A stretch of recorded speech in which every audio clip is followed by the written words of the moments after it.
반갑습니다. 오늘 우리가 말씀 읽기에 따라서 함께 살펴갈 본문은 구약성경 창세기 35장입니다.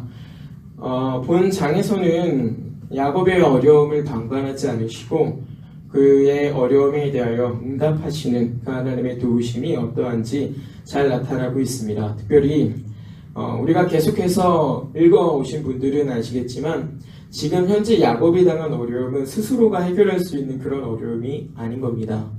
참 자기가 견뎌낼 수 없을 만한 그런 어려움들을 지금 이 야곱이 견디고 있는데, 문제는 그 야곱이 지금 경험하고 있는 어려움들이 왜 일어났는가 라고 했을 때 결국엔 자기 자신으로부터 출발한 문제란 말입니다.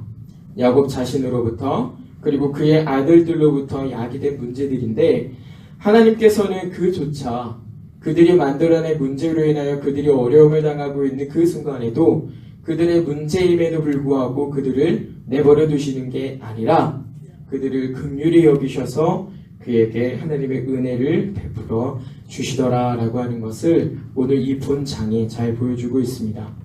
그러니까 하나님께서는 교회가 당한 어려움을 긍휼히 여기셔서 기꺼이 자기의 도움을 아낌없이 보여주신다라고 하는 겁니다. 물론 그 문제가 외부로부터 출발한 문제일 수도 있지만 교회가 스스로 만들어낸 어려움이라고 할지라도, 그렇다고 할지라도 하나님께서는 네가 만들어낸 일이니까 자업자득이다 한 게 아니라 그들의 어려움을 긍휼히 여기신다라고 하는 겁니다. 사실 가만히 생각을 해보시면 에서의 분을 사게 되는 것도, 그리고 야곱이 자신의 아들들로 인하여 가나안 그리고 브리스 족속과 같은 이방 민족들에게 위협을 당하게 되는 것도 사실은 그들의 문제였단 말입니다. 야곱이 에서를 속였기 때문에 그의 분을 샀습니다. 또한 자기가 그 에서를 속이고 다른 땅으로 갔기 때문에 디나와 또 그의 아들들이 그 디나의 복수를 위하여 세겜 사람들을 속이고 그들에게 보복을 강하였던 것이 원인이 되어서 그 이방 민족들의 심기를 불편하게 했단 말입니다. 여기에는 어떠한 면에서도 하나님께서 그들에게 징계를 가하시려고 그렇게 한 흔적이 조금도 있지 않은 겁니다. 순전히 야곱 자신으로부터 그리고 그의 아들들로부터 출발한 문제가 지금 오늘 이 본문 앞에까지 나타난 야곱이 당한 어려움의 원인인 겁니다. 야곱 자신이 속였고 그의 아들들 또한 그 아버지를 닮아서 속였던 겁니다. 그런 작은 거짓들이 결국엔 이 야곱 자신을 견딜 수 없는 어려움 가운데로 몰아넣었는데, 그러나 하나님께서 그를 내버려 두시는 게 아니다라고 하는 것이 바로 이 본장이 잘 보여주고 있는 겁니다. 하나님께서는 그러한 야곱조차 어떤 약속을 주시냐면, 오늘 우리가 읽지 않았습니다만 그 다음 절에서부터 계속 나타나듯이 생육하고 번성하라. 마치 아담으로부터, 노아로부터, 그리고 아브라함으로부터 하나님께서 약속하신 그 언약을 지금도 신실하게 지키고 있다라고 하는 겁니다. 마치 야곱 너는 지금까지 잘못한 거 하나도 없어 라고 말씀하시는 것처럼 그 야곱을 불쌍히 여기시고 그에게 생육하고 번성하라 라고 하는 이 엄청난 복을 약속하시는 겁니다. 실제로 우리가 읽은 이 본문 다음에 하나님께서 어떻게 하는 겁니까? 이 야곱으로 하여금 많은 민족을 이루게 하셨다라고 하는 걸 보여주는 겁니다. 이 이스라엘의 12지파라고 하는 것뿐만 아니라 열방이라고 하는 그 나라들의 계보가 나타나면서 하나님으로부터 약속을 받아서 생육하고 번성하게 된 이 백성의 모습들을 잘 보여주고 있는 것이죠. 그래서 오늘 우리는 이 읽은 이 본문을 중심으로 해서 신실하게 하나님께서 교회를 도우시는 그 모습을 주목하여 바라보고, 또 그의 도우심을 이렇게 받는 교회로서 우리가 어떻게 살아야 하는가라고 하는 점을 한번 주목해서 생각해 보려고 합니다. 우리가 함께 읽은 본문 앞에 보시면 야곱이 그동안 자기를 그렇게 힘들게 했던, 자기가 만나면 죽을까 두려워했던 에서라고 하는 이 형제를 만나게 됩니다. 이 형제를 만나는데 자기의 생각과 전혀 다르게 이 에서가 어떻게 하는 겁니까? 야곱에게 와서 사랑하는 내 형제야, 동생아 그러면서 입을 맞추고 그를 껴안는 겁니다. 심지어 이 야곱이 에서에게 죽을까봐 두려워서 조공을 바칠 것을 준비를 했는데 그것들을 다 드리려고 갖고 왔다. 내 주여 이걸 받으시옵소서라고 줬는데 에서가 뭐라고 하는 겁니까? 아우야, 그건 네 거다. 난 그거 필요 없다. 난 지금도 충분하다. 이건 네 거다. 너가 나한테 줄 것이 아니라 너 것으로 삼아라. 에서가 오히려 야곱에 대하여 큰 은혜를 베푸는 장면들 우리가 확인할 수 있는 겁니다. 물론 나중에 간곡한 이 야곱의 부탁으로 인하여 에서가 그것들을 가져가긴 하지만 에서가 그것들을 강제로 탈취하거나 그런 게 아닌 겁니다. 오히려 이 야곱을 선대하면서 베풀 수 있는 그 은혜를 크게 베풀어 주는 것이죠. 그런데 그렇게 된 원인은 무엇이 있습니까? 하나님께서 이 야곱을 도와주시는 겁니다. 하나님의 놀라운 섭리와 방법을 따라서 이 야곱이 할 수 없는 놀라운 방법으로 그 에서와의 관계를 회복시켜 주시는 것이죠. 자, 그런데 문제는 이렇게 에서를 통해서 하나님께서 야곱에게 큰 은혜를 입게 하셨는데 이 야곱이 어떻게 하는 겁니까? 또다시 에서를 속이는 겁니다. 하나님께서는 에서로 하여금 이 야곱이 큰 은혜를 받게 하셨습니다. 그래서 에서가 나와 함께 세일 땅으로 가자. 아우야, 나와 함께 가자라고 했었을 때 그때 야곱은 사실은 따라가는 것이 더 좋았던 것으로 보입니다. 그런데 야곱이 어떻게 하는 겁니까? 실제로는 갈 마음이 없는데 에서에게 형님이 먼저 앞서 가십시오. 우리는 걸음이 느리고 힘드니까 좀 뒤에서 천천히 따라가겠습니다. 라고 한 다음에 그 뒤를 따라가는 게 아니에요. 그곳으로 가는 것이 아니라 전혀 다른 곳으로 가서 숲곳이라 부르는 그곳에 자기의 장막을 치고 거기서 좀 거하다가 오늘 우리가 앞에서 읽어가게 되는 배경인 세겜이라고 하는 땅으로 움직여가는 걸 우리가 확인할 수가 있습니다. 실제로는 그가 하나님을 그 은혜를 기억을 하면서 갔어야 되는 건데 사실은 그렇게 하지 않았다라고 하는 거죠. 자기 자신이 큰 은혜를 받았음에도 불구하고 야곱, 그 이름의 뜻처럼 속이는 자라고 하는 그 이름처럼 이 형제를 다시 한번 속이고 있는 이 야곱의 모습을 우리가 본문을 읽어가다 보면서 확인하게 된단 말입니다. 그랬을 때 야곱이 어떤 일을 당하는 겁니까? 자기의 너무나 사랑하는 딸 디나가 수치를 당하는, 거탈을 당하는 이 문제를 경험하게 되고 그것뿐만 아니라 자기의 아들들로 인하여 큰 이방민족으로부터의 화를 직면하게 되는 그 어려움을 이제 당하게 되는 겁니다.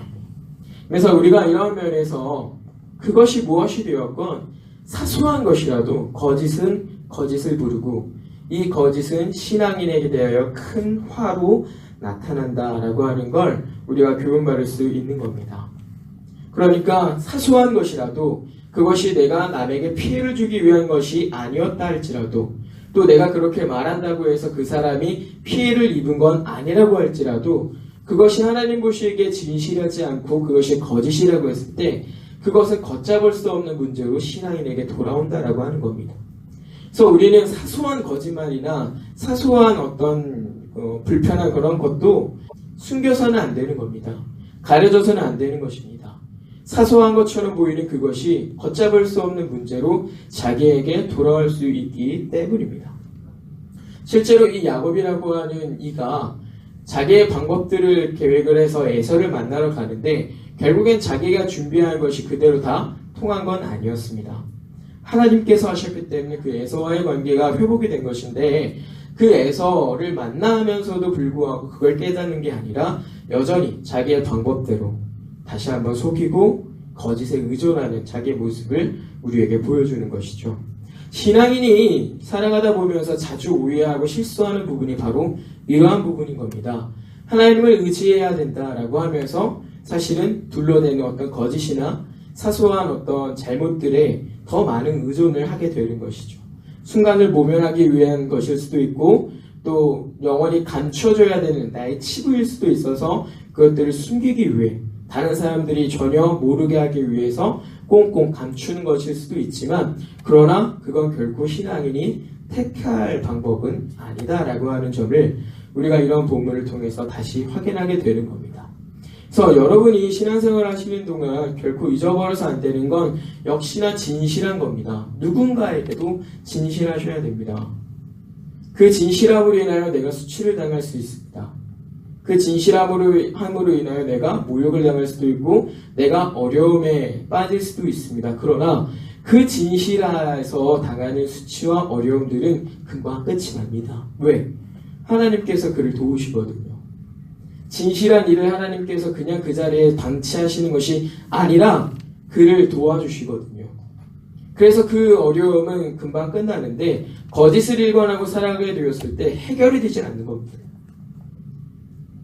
왜요? 하나님은 돕고자 하시는데 진실하지 않거든요.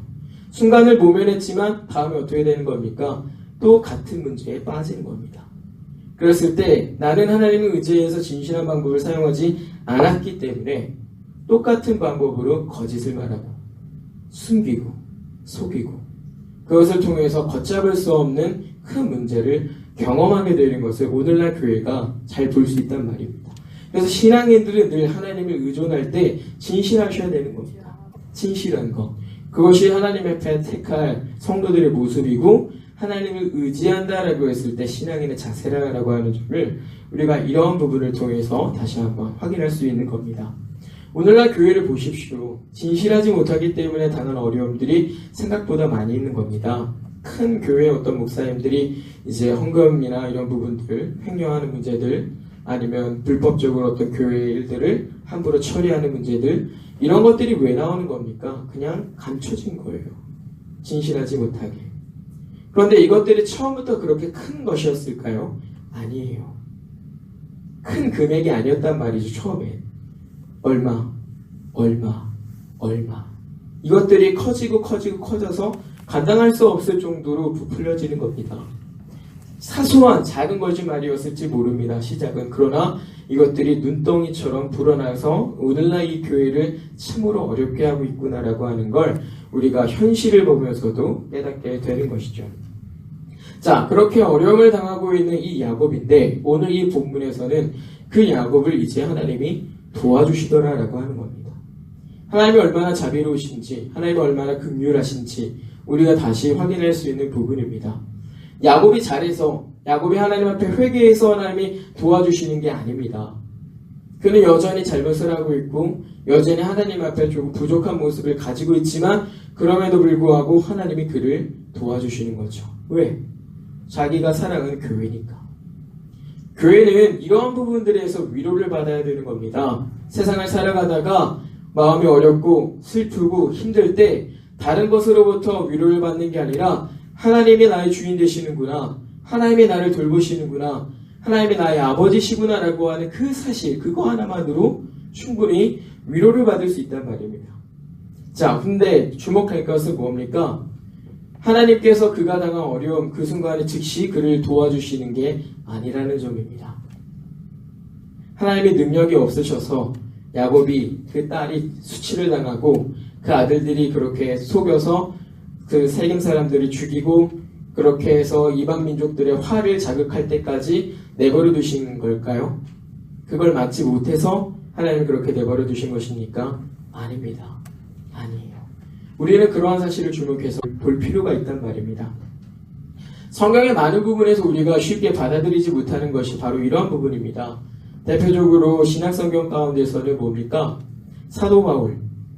왜 매맞는 겁니까? 왜 조롱당하는 겁니까? 왜 수치를 당하는 겁니까? 복음 때문이에요. 그가 복음 때문에 감옥에 갇히고 사람들의 조롱을 받고 매를 맞고 모욕적인 일들을 당한단 말입니다. 그런데 그럴 때 하나님 어떻게 하시는 거예요? 그 순간 짠해서 그를 확 해주시는 게 아니란 말입니다. 이미 사도가 매를 다 맞았어요. 이미 사도가 조롱당한 걸 다 조롱당하고 감옥에 들어가 있단 말입니다. 그럴 때 하나님이 놀랍게도 열어주실 때도 있지만 그렇지 않을 때도 있는 거예요. 우리는 그러한 본문들, 그러한 내용들을 볼 때마다 당황스러울 때가 한두 번이 아닙니다. 하나님, 왜 이러한 어려움들이 있는데 하나님 그냥 내버려 두십니까? 오늘날에도 마찬가지죠.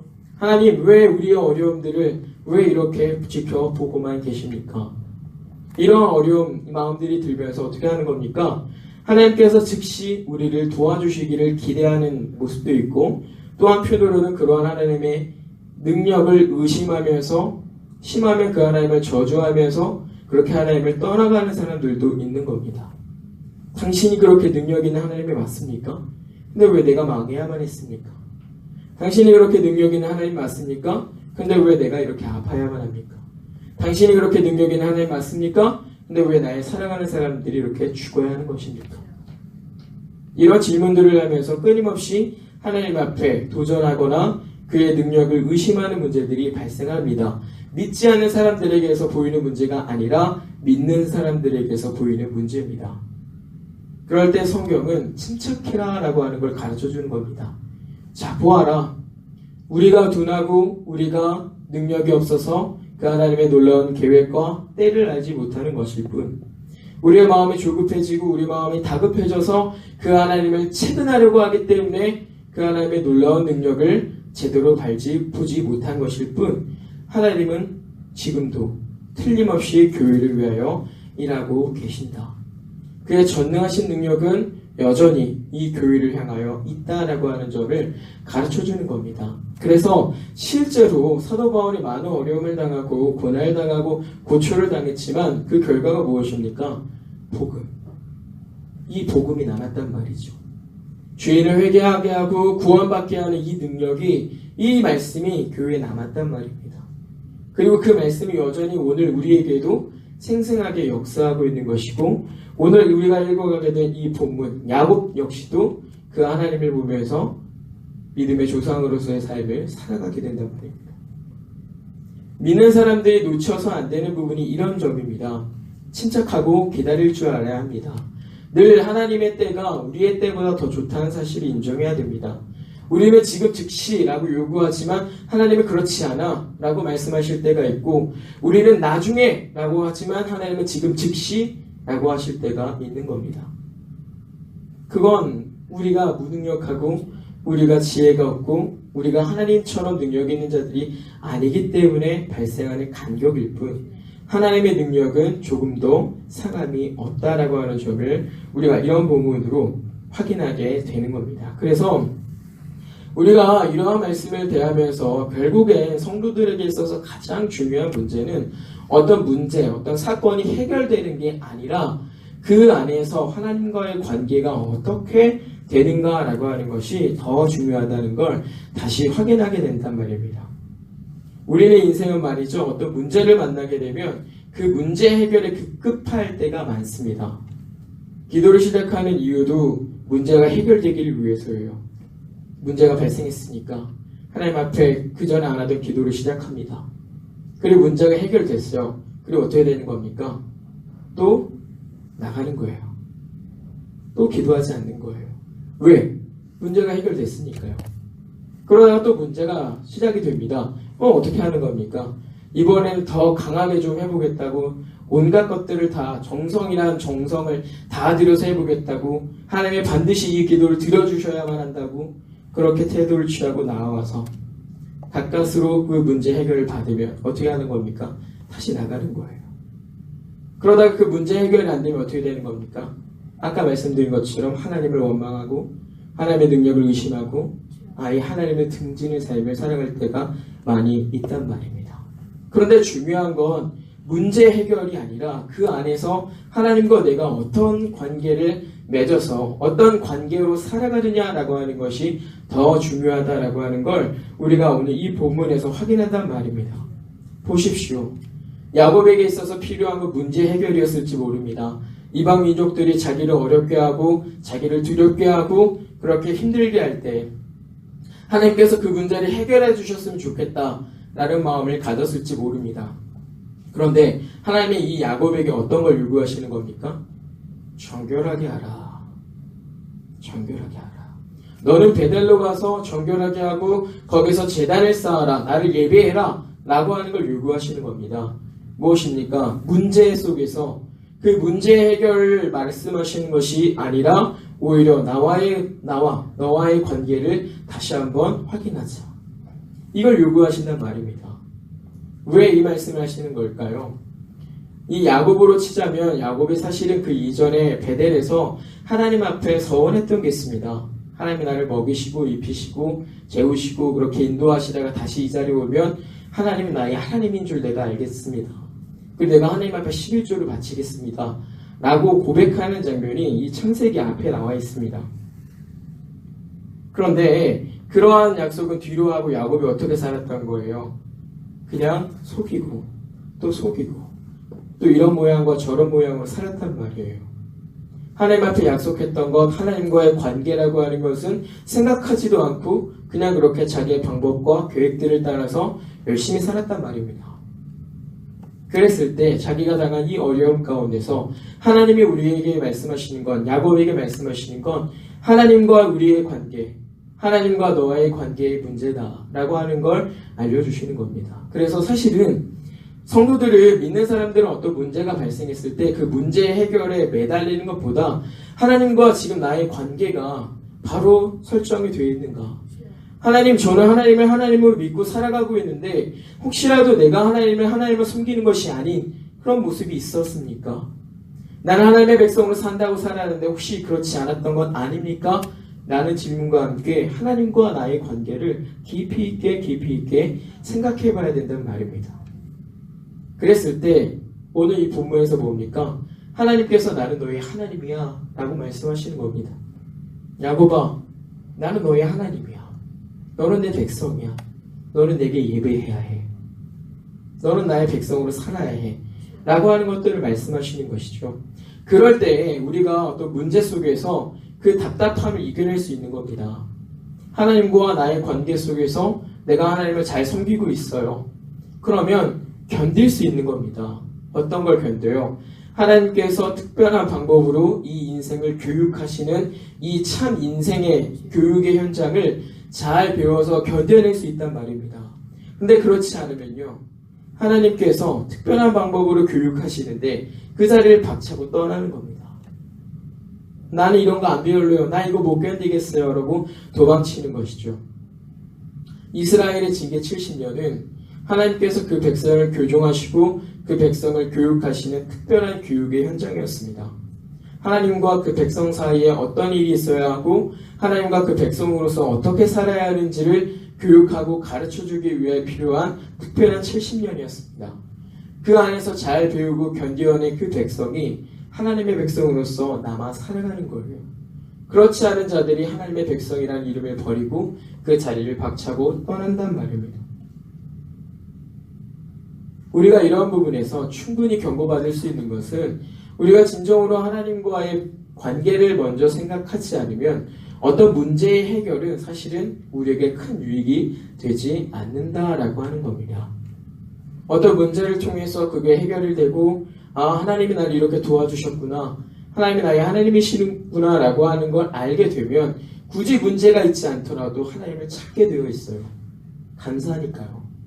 그것들이 마치 내 인생의 교훈처럼 남아서 그렇지, 내가 조금씩 하나님을 잊어버릴 때마다 하나님이 그렇게 나를 도와주셨지라고 하는 것이 생각이 나서 하나님을 섬기는 자리 가운데서 있을 수 있단 말입니다. 그러나 그렇지 않으면 그럴 수가 없는 것이죠. 우리가 이러한 내용을 통해서 분명하게 확인할 수 있는 것은 하나님과의 관계가 이렇게 회복하게 되었을 때 야곱이 무엇을 경험하는 겁니까? 문제 해결. 그리고 더 이상 자기가 속이는 자라고 하는 이름을 갖고 있는 것이 아니라 이스라엘. 그 영광스러운 이름을 갖게 된단 말입니다. 오늘 우리가 이 본문을 통해서 그래서 다시 배워야 될 것은 우리에게 있어서 무엇이 중요한 것인가, 문제가 해결되는 것인가, 그렇지 않은가, 이게 아니라 늘상 하나님과 나의 관계는 어떠한가 라고 하는 겁니다. 내가 정말 하나님을 나의 하나님으로, 하나님을 나의 구주로 섬기고 살아가는가, 그렇지 않으면 그저 하나님을 내가 필요할 때만 부려먹는 유술래프 지니와 같이 생각하고 살아가는가, 이 부분들을 우리가 뼈아프게 생각해 봐야 된단 말입니다. 우리가 이 내용 가운데서 주목하여 볼 것은 야곱의 태도입니다. 하나님께서 그렇게 베델로 가라 말씀하시면서 하나님과의 관계를 생각하라 라고 했을 때 야곱이 취했던 행동입니다. 야곱이 무엇을 하는 겁니까? 자기 집에 있는 우상들을 다 제거하는 거예요. 여러분 근데 좀 놀랍지 않습니까? 아브라함, 이삭, 야곱, 이제 막 3대 이어지는 그 믿음의 계보인데요. 야곱의 집에 지금 뭐가 있는 거예요? 우상이 있는 거예요. 우상.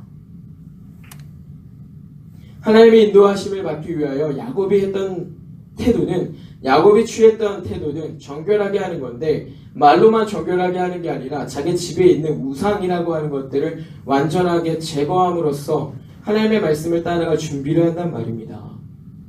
이걸 오늘 우리 교회가 잘 배워야 되는 거예요. 정말로 우리가 하나님을 섬기고 살아가고 싶다면, 정말로 하나님만 따라 살아가고 싶다면 말로만 그럴 것이 아니라 행동이 따라와야 된단 말입니다. 준비하셔야 된다는 말이에요. 야곱이 실질적으로 자기 집에서 제거할 수 있었던 것을 완전히 다 제거했던 것처럼 그걸 가지고 가는 게 아닙니다. 오늘 우리도 하나님을 정말로 섬길 마음이 있으면 행동을 바꿔야 된단 말입니다. 정말 하나님을 섬길 마음을 가지고 오직 한 분 하나님을 섬기고자 하는 그 태도가 우리의 말에서뿐만 아니라 우리의 행동으로 반드시 동반되어 나타나야 된다라고 하는 걸 우리가 이런 야곱의 모습을 통해서 확인할 수 있단 말입니다. 그래서 오늘날 교회가 무기력한 건 한편으로는 이러한 모습이 없기 때문인 거예요. 연초가 시작이 됐습니다. 모두는 하나님을 섬길 것을 약속하고 결단합니다. 그런데 그 삶이 어떻게 시작하셨습니까? 그걸 위해서 여러분은 어떤 준비를 하고 계십니까? 교회가 맨날 하던 일만 해요. 성경책 펴놓고 앉아만 있어요. 그걸로는 안 된단 말입니다. 그렇게 해서 작년이 그렇게 하나님 앞에 성실하지 못했다면 올해는 좀 뭔가 다른 것도 해야죠. 준비를 해야죠. 하나님의 말씀이 있고 그 뜻이 있음을 알면 그걸 따라가기 위해서 최소한의 내가 무엇을 준비를 해야 된단 말입니다.